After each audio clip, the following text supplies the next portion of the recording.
have the excuses. She's young. She's young. She's learning. She is learning, right? And Angel Reese, coming from a big program at LSU and now coming to the Chicago Sky at 4-9, they've lost 4 straight. She's already showing frustrations of losing and not being used to that. That's just the way it's set up. That's the system.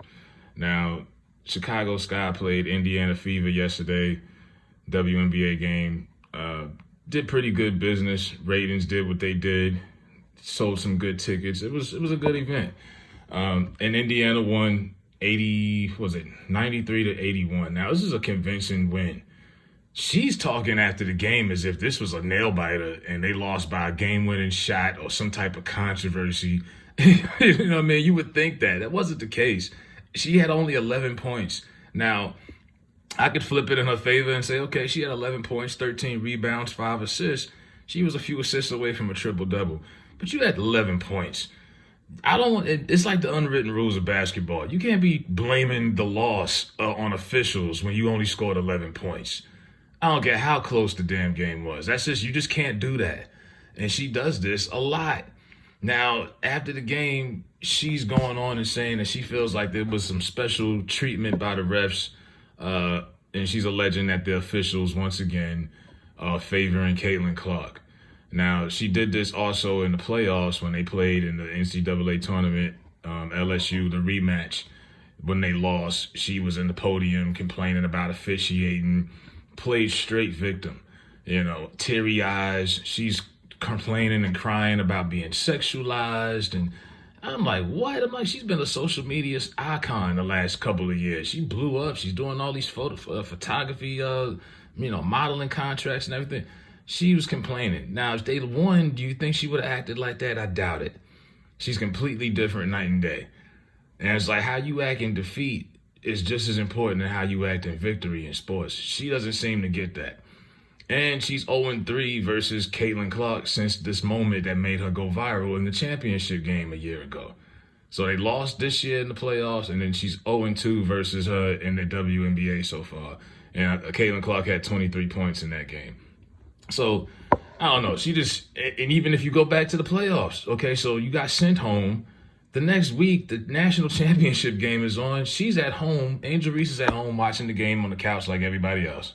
And she's subtweeting at home, oh, the officials love so-and-so. They love talking to her, insinuating that they, rigging the game for Caitlin Clark. I'm like, yo, this girl is so, so bitter, man. I'm like, for people like myself who think she comes across jealous and insecure, she basically just justifies what we think of her. It's like it's getting to a point where it's beyond jealousy and insecurity. Caitlin Clark psychologically is just in her head. She's 0-3 versus her since that moment. Every time they lose, it's always the officials. It's always something else. It's never they just beat us fair and square. Even come on, you had 11 points. How dare you? You know what I'm saying? You had 11 points. How dare you utter anything about the officials? It's unbelievable. But this is how she do. And I guess we as black folks, our blackness is supposed to be so strong, it creates blindness. I'm supposed to act like I don't see how much of a sore loser she is. Like, get out of here. I like her. I want to. But she makes it hard for me to like her when she carries on like that. And this is not a one-time thing. This is constant with her. Remember in the playoffs, in the tournament, they beat a team. She's yelling and cussing out the other team's coach. Like, when she wins, she likes to show out. She's a front runner. And this is what it is. I mean, I like it. I like her. I want to like her. But she's a front runner. That's a front runner mentality that you don't see too often in sports by people who are considered top athletes. But that's how she likes to get down. Now, as far as like people getting tired of hearing about how successful Caitlin Clark is, it really comes down to white America supports Caitlin Clark. And it's a difference between social media support and real support. I think black people want to support Angel Reese, and they do. Aja Wilson is another one. She's a baller.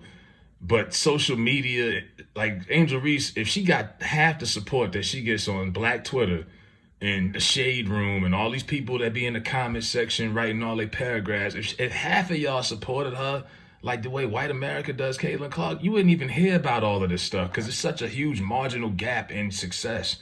Like, white girl games get 1 million views, the other girls' games get half of that. You know what I'm saying? Like, white people are actually making Caitlin Clark games appointment television.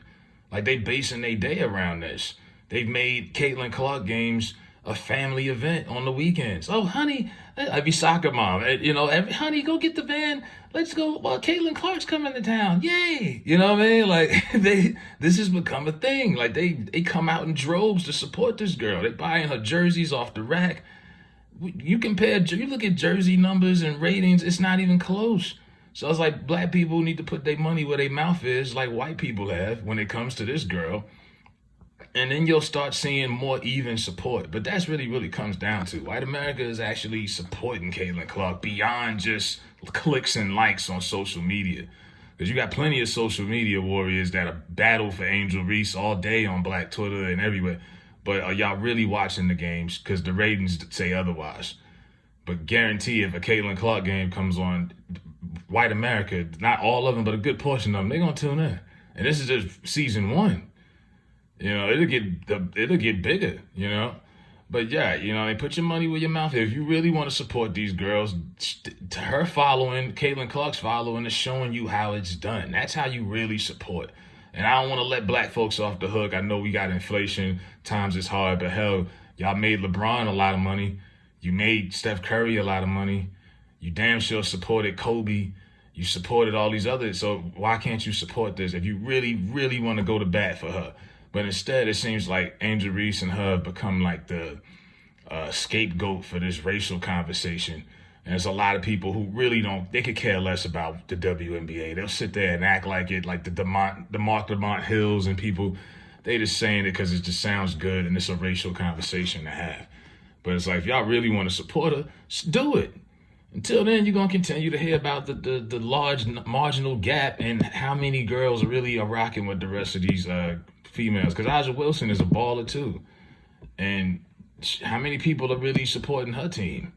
And it's not the same. Like I say, the following is different. So if you want to see some more support, actually show up. You know what I mean? Like, especially women.